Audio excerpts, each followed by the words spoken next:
Welcome back to They Reminisce Over You. I'm Christina. And I'm Miguel. A couple months ago, we did an episode where we discussed our favorite covers. The ones we liked, the ones we didn't like, the ones we thought were hilarious. If you think you're lonely now, wait until tonight. Sounds like a threat. Yeah, it is. So we're going to do that again. So this is part 2 of episode 23 called You Can Get With This or You Can Get With That. Don't know what this title's going to be just yet, but here we are. We're going to do it again. You can follow along with us in 2 different ways. You can pull up the playlist from our website, troypodcast.com, for this episode and listen along.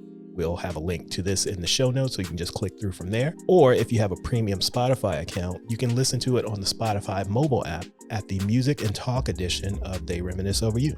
That one has an integrated playlist right in the episode. If you don't have a premium account, you can still listen to it. You'll just get a random 30 seconds of each song rather than the full version. Otherwise, just carry on listening here. You ready to get started? Let's do it. Okay, so the first one I'm going to pull up for you. Is one that I assume you like because this is one of your favorite singers. It's Case, Missing You. Yes. Which is a cover of Joe's Missing You that had come out a year before. See, this one's a little bit, it's not like your typical quote cover. Is Right. it a cover if Joe wrote it for himself and then they kind of just gave the song to Case? But it was released on Joe's album in 2000. But only on the European version. And then it was on the Nutty Professor 2 soundtrack with Case doing it. And then it came out on Case's album the year after. So it is a cover because it was released. True. Just not your typical cover. Yeah, it had a long and winding road to get to Case. Yes. So what we're going to do is start playing the song and we're going to listen to it while you hear some random music that I'm going to put in later. And then we'll be back after that. And this is Joe's version of Missing You. Okay, already the beat feels a little bit lighter, a little more dreamy. I get it. This is a It is. outstretched arms song. And pounding your chest. Okay.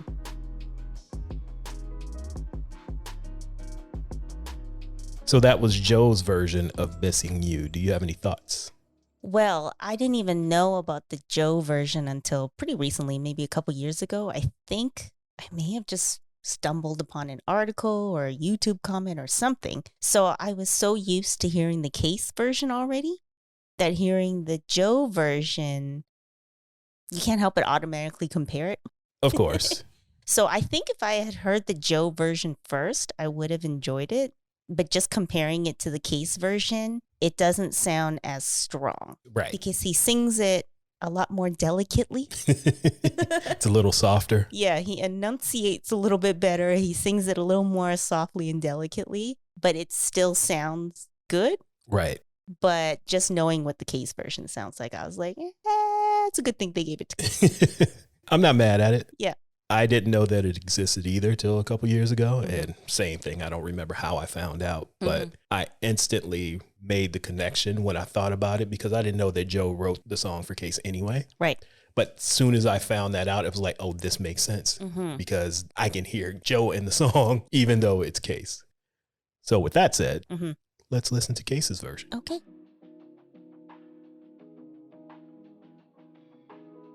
The production sounds better. Well, I was trying to see if it was the same producers. Yeah. Because it said this one is produced by Tim and Bob. And on Joe's album, they did like 3 or 4 songs. But for this song, there's no credits. So I don't know if they did it or somebody else did it. I don't know. So there was something I wanted to say when you mentioned that you instantly made the connection because you can hear Joe in the song. Yes. I believe his background vocals are still on Case's version. It sounds like it, but also I'm pretty sure I read that.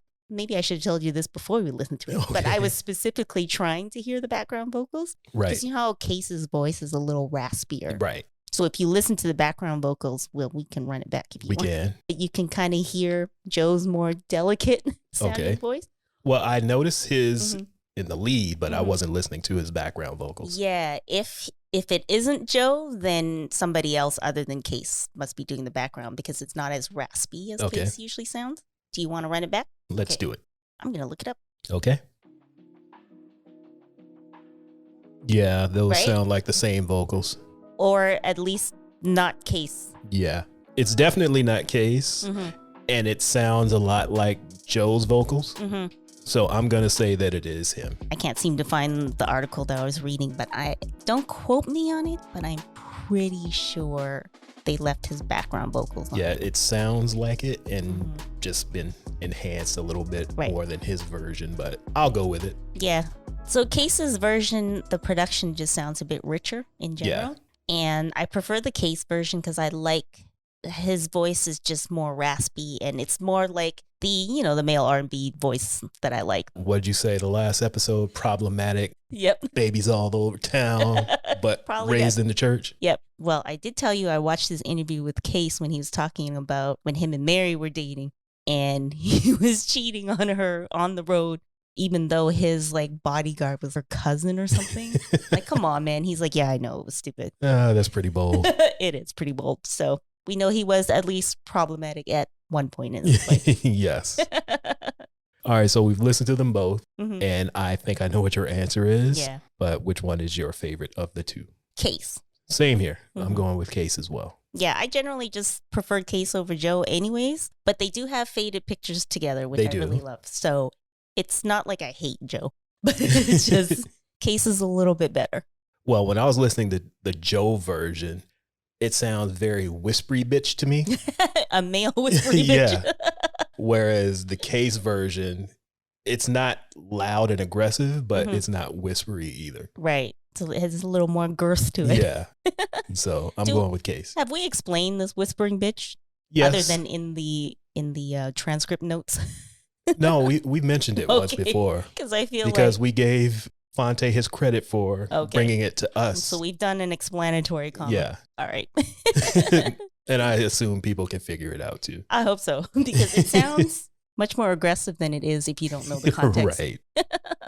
All right. So the next song that we're going to listen to is Killing Me Softly. There are many versions of this. What are you There going to are. play for me? When I was looking for some notes for this song, they have a list of a lot of people that have covered it, not including the ones we're going to talk about. So Johnny Mathis, Perry Como, Precious Wilson and Skytrain, whoever the hell that I don't is, know who any of these people are. Luther Vandross, Okay. Amy Stewart, but no mention of Al B. Shore. So what I'm going to do is go update that Wikipedia page and put Al B. Shore on it. It is crowdsourced. It is. So I'm putting Al B. Shore on it. So by the time you guys hear this episode, it will be updated with Al's information. Also, I found out that the Roberta Flack version Mm-hmm. is also a cover. I did not know that. Me either. It was originally done by Lori Lieberman. She's 19 years old in 1971. She was part of this songwriting / production team with two older guys who went on to become rich and famous. And all right, here's some story time for you. So she's 19. One of the guys is 44 years old. She ends up in a relationship with him. He's married with children. And they had another partner who was also with them. She went to a concert, a Don McLean concert, the guy who did American Pie. Bye, bye, Miss American Pie. Mm-hmm. He was performing a song called Empty Chairs. So the Killing Me Softly with his song, the song is Empty Chairs by Don McLean. Oh. She started taking notes on a napkin after the concert, calls her lover. It was like, I have this great idea. Let's do this. And he's listening to her and he's like, well, we started a song called Killing Us Softly with the Blues. They go on to write the song together. He calls up the other dude, was like, hey, put some music to this shit. We got something good going here. It's going to be a jam. Years pass by. They break up. He doesn't want to give her any credit for writing the song. 20 years go by. 20 years? 20 years go by, and they're basically saying she had nothing to do with it. Even though there are magazine articles, Mm-hmm. TV shows they were on together where they're talking about how the three of them wrote the song and it was inspired by this Don McLean song. Mm-hmm. They're like, nah, she had nothing to do with it. Even tried to sue Don McLean because he had on his website, y'all know that song is about me, right?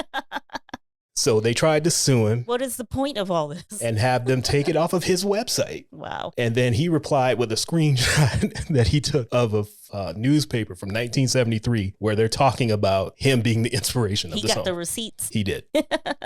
So with that said, we're going to listen to Killing Me Softly by Roberta Flack. Wait, so they never recorded it? Oh, no, they recorded it. Oh, okay. I guess I should finish the story with what happened. Because I was going to say, I want to hear that version now. We are going to listen to it. She recorded it. It did nothing. Roberta's on a flight, listening to the in-flight music system and whatnot. Hears the song. Was like, I want to do this song. Okay.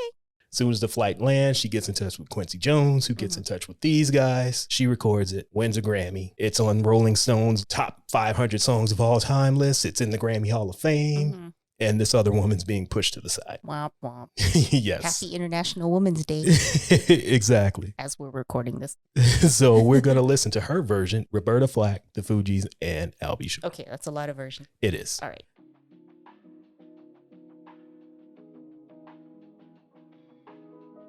So that was Lori Lieberman's version of Killing Me Softly that I never heard until today. The original version. The original version. But you can see how Roberta Flack is going to build on her version and kind of make it her own. Can you imagine releasing that song and then a year later this shit comes out and wins all the awards? Yes. And you're sitting at home like, what the fuck? I would be so mad. It's in the Grammy Hall of Fame and she can't even get these two dudes to admit that she helped write it. Those two guys got all the songwriting credit then. Yes. Right? Okay. But every article you see about it says she ain't in the credits, but we know she did. Right. All right. So that was Roberta Flack's version of Killing Me Softly. Any thoughts between the two so far? I actually like the original version better. Okay. I like the different inflections in her voice. Right. Yeah, that's really all I have to say. I just like the way she, I don't know music words, but I just like the different tones in her voice that she did a little bit more than Roberta Flack did. Okay. And now we're going to listen to I'll Be Sure's version. I think I've looked this up before, but I don't know this version very well. Yeah, I'm not feeling this.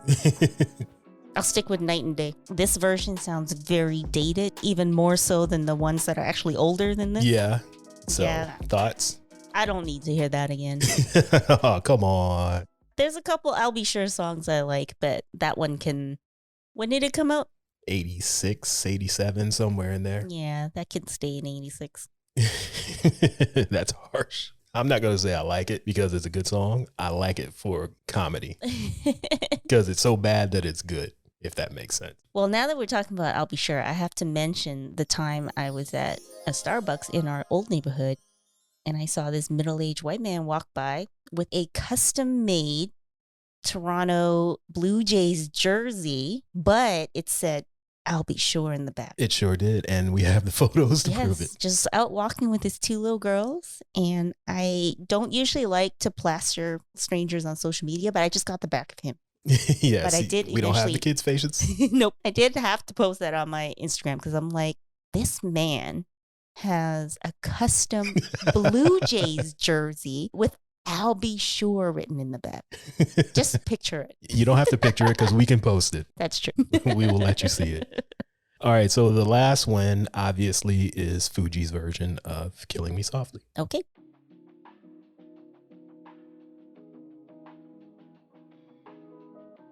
So, thoughts? Well, this is my favorite version. Me too. I knew it was a cover, but I thought Roberta Flack was the original one. So did I. And probably most people. So I knew it was a cover, but this was the first version I heard. I have a complicated relationship with Lauryn Hill. So I actually most people do. I haven't heard this in a really long time, but I've always liked how her singing voice sounds and her rapping voice, actually. But I think I just haven't listened to it in such a long time because of Lauren's erratic behavior, shall we say, over the past decade or so. I'll allow it. Unfortunately, that included Fugees, but hearing it again, it's like, oh yeah, I really liked the song, but I probably still won't be listening to it again anytime soon. I will because I like this album. It's one of my favorite albums of all time. And I still want to do an episode about this album. But I just need to convince you to come to this side. But no, I agree with you about this album. It's just one of those things that I just don't really listen to anymore. But I don't not like it. The thing I do like about it is it really captured kind of a moment in time. Right. Like there's definitely nostalgia attached to this song. And it doesn't sound too dated. Like it sounds like that time, but you can still listen to it, unlike the I'll Be Sure version. Come on, man. Give Al some love. He was I'll trying really I'll hard. give him some love on other songs, just not that one. He was singing his heart out on this record. He was trying to give us everything he had. That was his magnum opus. Was it? Probably not. No. This is also my favorite version as well. And like you were saying, I didn't know that the Roberta Flack version was a cover until today. So I'm going to have to go back and listen to Lori Lieberman's version again to see if I actually like it. I can't say just yet. Her version is not my style, Yeah. but I can appreciate how it sounds. Whereas this version is my style. This is right up my alley. So, yeah. All right. So the next song we are going to do is Lately by Stevie Wonder. Okay. And Jodeci. All right. So let's listen to the Jodeci version. Okay. And we're going to listen to the one from MTV Unplugged, not the one that they did in the studio. Which is the better version. It is.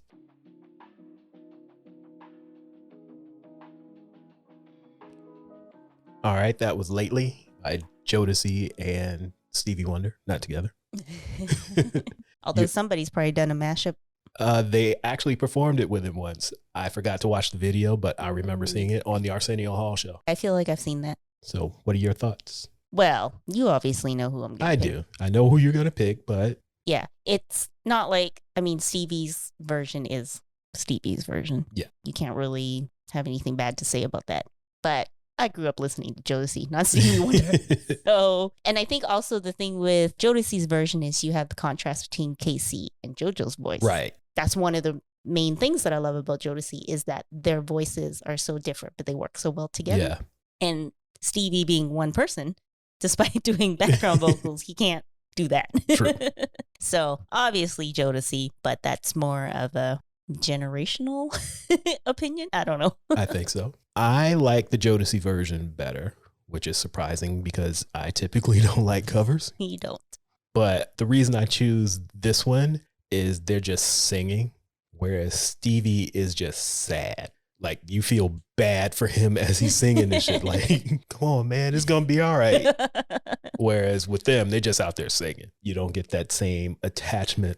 Like, damn, Stevie, he going through it. I can see that, especially because this song is not the kind of song Jodeci usually sings. Like, and I was surprised that they did it. I think it's more of one of those things because it was the unplugged performance that I think a lot of artists tend to pull out, something old, something that they're inspired by. Yeah, I remember watching it and was like, oh, they're doing this? I did not see that coming because up to this point, they had given us nothing like that. And ironically, after Jodeci breaks up, this is all Casey and JoJo did was this kind of stuff. True. So are you saying Devontae and Dalvin were the problematic ones? I'm not going to say that, but I think that once this hit, it gave them another lane to go into because this is their biggest hit on the Billboard charts. Was Lately? Yep. You know what? I'm not surprised, actually, because, first of all, it's a Stevie Wonder song, who's also a huge artist. But I can see how this song and Casey and JoJo's duo career has more crossover appeal. Yeah. So this one made it to number 4 on the Billboard 200. Yeah. I think Lately will have more crossover appeal than Every Freaking Night, Every Freaking Day. Yeah, Freaking You has a narrow audience. Although it's not going to hit as wide as something like this. I was going to save this for eventually when we do the Jodeci episode. I don't know when that'll be, but I was telling you how I stumbled upon a bunch of comments when I was just looking at that video on YouTube that this Japanese anime had used Freaking You as just their end of show credits, just completely out of context.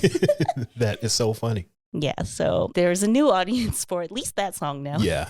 All right. So the next one we're going to do is another heavy hitter. Well, actually 2 heavy hitters. Okay. The Beautiful Ones by Prince and Mariah Carey featuring Drew Hill. And we're going to listen to Prince first.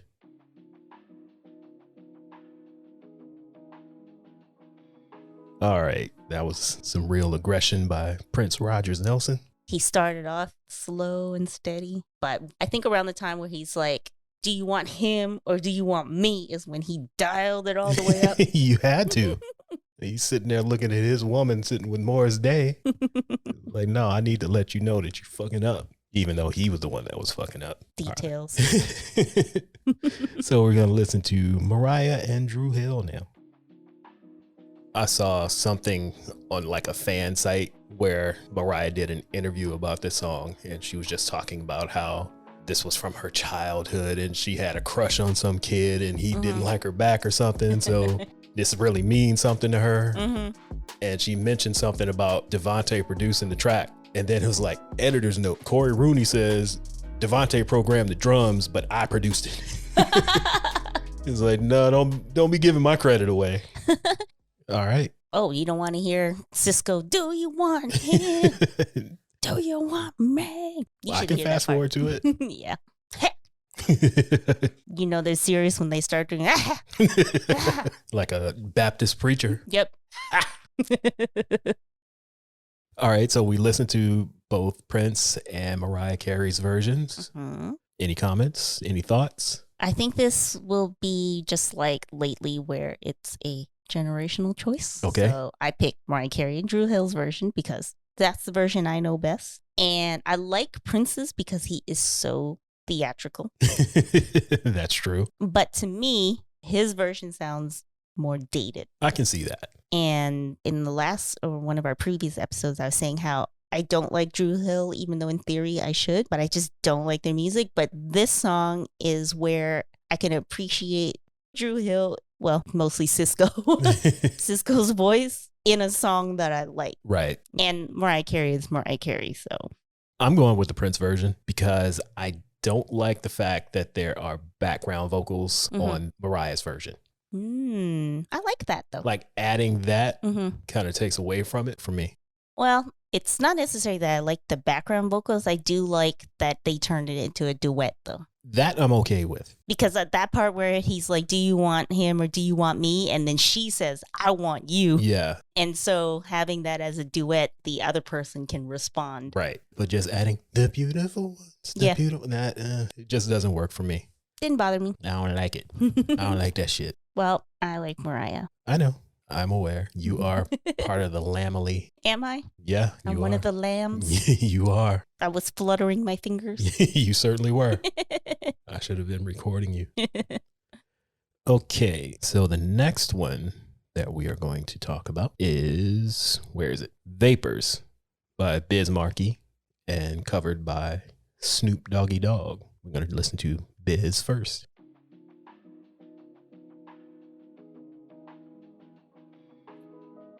All right, that was Big Daddy Kane. Biz Markie with Vapors. I think this was the first song I can recall that was dedicated to the haters. You caught the vapors. I have never heard the song. Really? Or at least not in full, I don't think. I can't confirm. I mean, it sounds familiar. Well, and that's I know because who of the sample. Biz Markie is. I think I just know that you got the vapors. But I can't say I ever really listened to the song. All right, well, let's see if you know Snoop's version then. Okay. What album was this on? The Dog Father. Yeah, I didn't really listen to that album.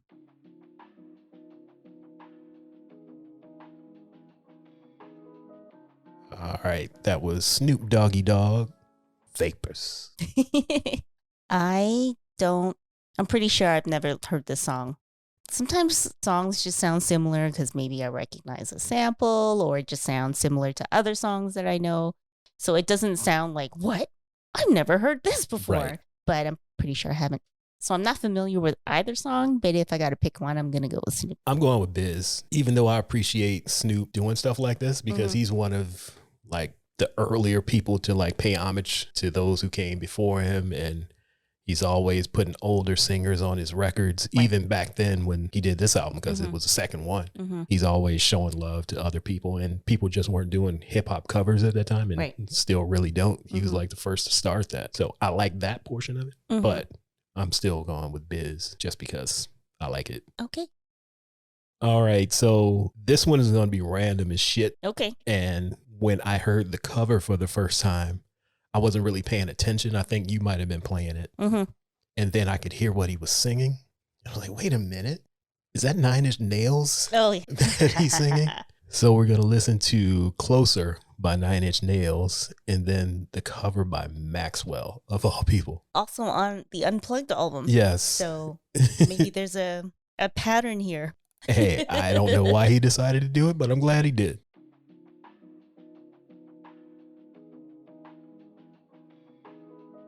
All right, that was 9 Inch Nails and Closer. Mm-hmm.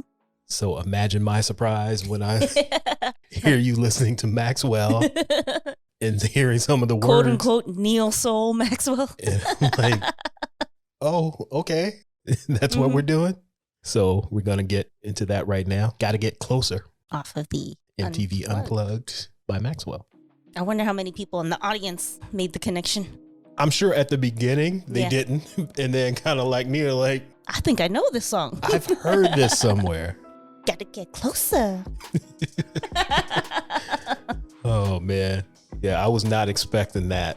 Yeah, usually when they do an unplugged album, they'll just do live versions of their songs. Right. And I was like, this song is not on any of his albums, so I'm not surprised it was a cover, but I just never thought to look it up. Yeah. And I definitely didn't expect it to be a 9 Inch Nails song. Because his is all funky and jazzy. Yeah, and stuff. it sounds nothing like the original. And I've only passively listened to the lyrics because the 9 Inch Nails versions sounds, it's so much more aggressive. It is. Like when he's like, I want to feel you from the inside. You're Yeah. like, ooh. Like it feels like, what was that movie with Brad Pitt? What's in the box? Oh, 7? Yeah, I can't remember. I think, did they use a 9 Inch Nails song in that?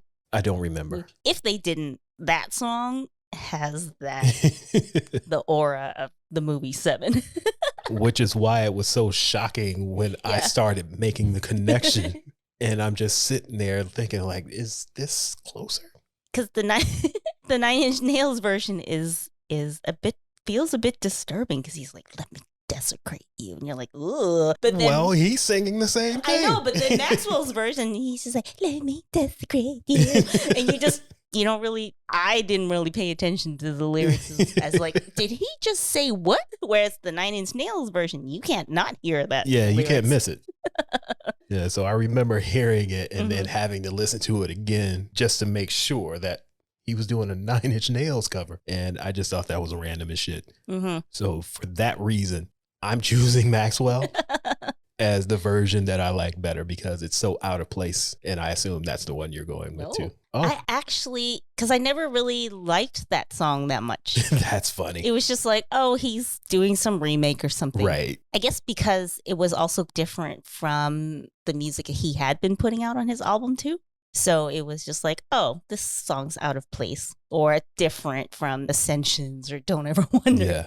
So it was a song that I would just sort of let play. Like I did not like it, but I wouldn't go out of my way to listen to it. Yeah. It's just like if I'm listening to the album, it's going to play. But there is something very haunting about the 9 Inch Nails version.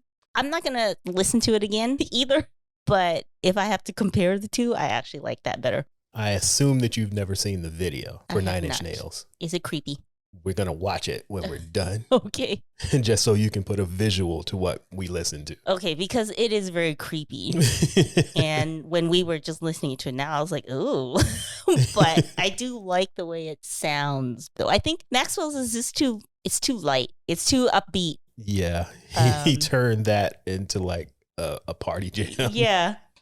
Yeah. Which is weird. It was a little too upbeat, whereas even though it felt a little disturbing, I do like the dark undertones of how it sounds, even though it may feel a little creeped out at the same time.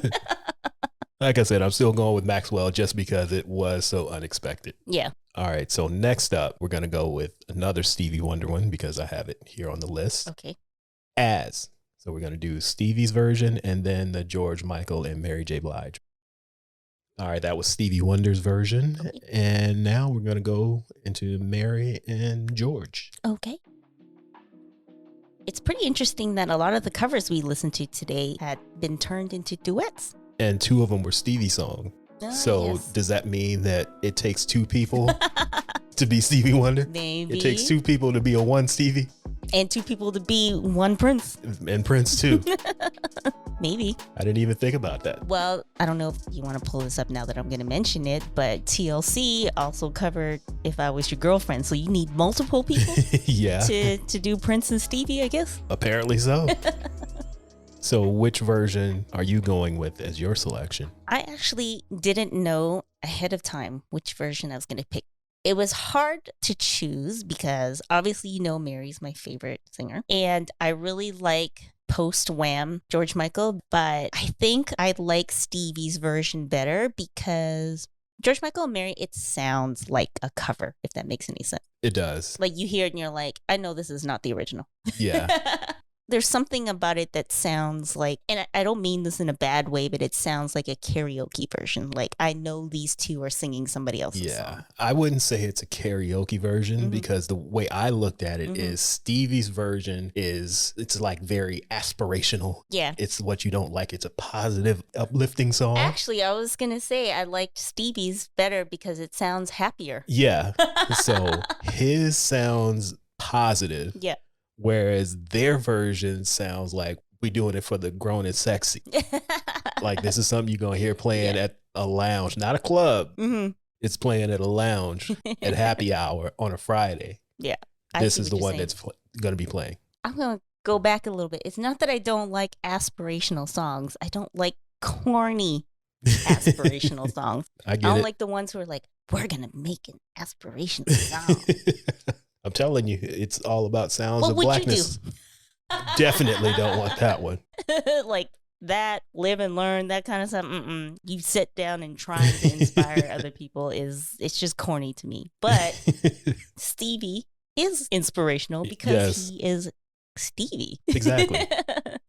He don't have to try. He doesn't. He could sit down and sing the alphabet and I'll probably be like, wow. That's true.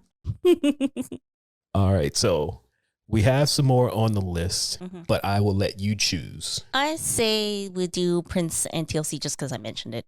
Okay, and we're going to do Prince first. You wouldn't pick my clothes out? I wouldn't, but I'm not Prince either. Although you do help me decide sometimes, though. I do, but I don't pick it out. No. All right. You can always count on Prince for the theatrics. That was Prince's version, If I Was Your Girlfriend. And here is the TLC version of If I Was Your Girlfriend. All right. That was TLC's version of If I Was Your Girlfriend. I don't know which way you're going to go with this one. I'm still mulling it over. Okay. I think instinctively, I want to say TLC because I heard their version before I heard his. Okay. Their version prompted me to look up his. So I think Prince's sounds better. Well, it's his song.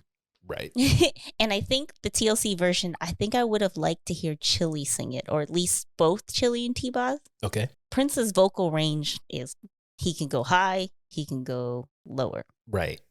He doesn't go deep. Actually, he can go. He does that too. Yeah. So I think Chili and T-Boz's voice could have covered the range instead of T-Boz just staying where she does. Although you could hear Chili in the background vocals. Right. So I think that could have made it better.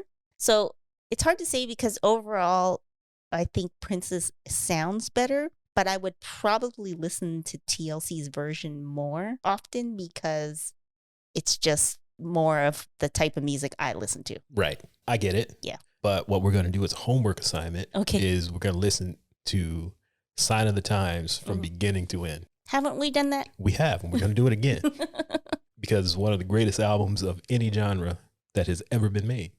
So that tells you what my choice is going to be. Yes. It's going to be Prince's version, If I Was Your Girlfriend. Yeah, see, I'm not bad at that. I do think his version is better, but I think I would just listen to TLC more often. Right.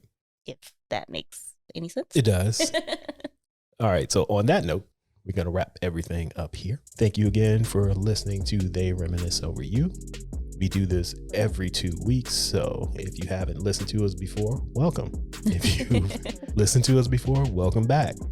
We also have a website, troypodcast.com, where you can go back and listen to previous episodes. You can look at transcripts, footnotes and videos that we add. Sometimes we talk about things that come up in music videos on YouTube and you can't see it. So we link to it so you can go back and watch that kind of stuff. Or interviews. Things that we find while we're doing some research. Yeah. Not so much for the covers. Yeah. Actually, I mean, we might throw some videos in there. Actually, while I was trying to look up whether Joe's background vocals were still on Missing You, I found a mashup that somebody did with the two of them. So we can link to that. So we can put stuff like that up. Yep. Do you have anything else you would like to add other than follow us on social media and rate and review us? Give us 5 stars if you haven't already. That's pretty much all I got to say is let's get this out there. Yeah, I got nothing else for this Leave week. a review, only if it's good though. Yeah, only good reviews. Don't be a hater. Yeah, because hating's You not got good the for you. vapors. Don't leave a review if you got the Yes, vapors. exactly. If you hating, that's gonna give you a foot fungus or something. So don't do it. On that note, we're out of here. See you again in 2 weeks. Bye. Bye.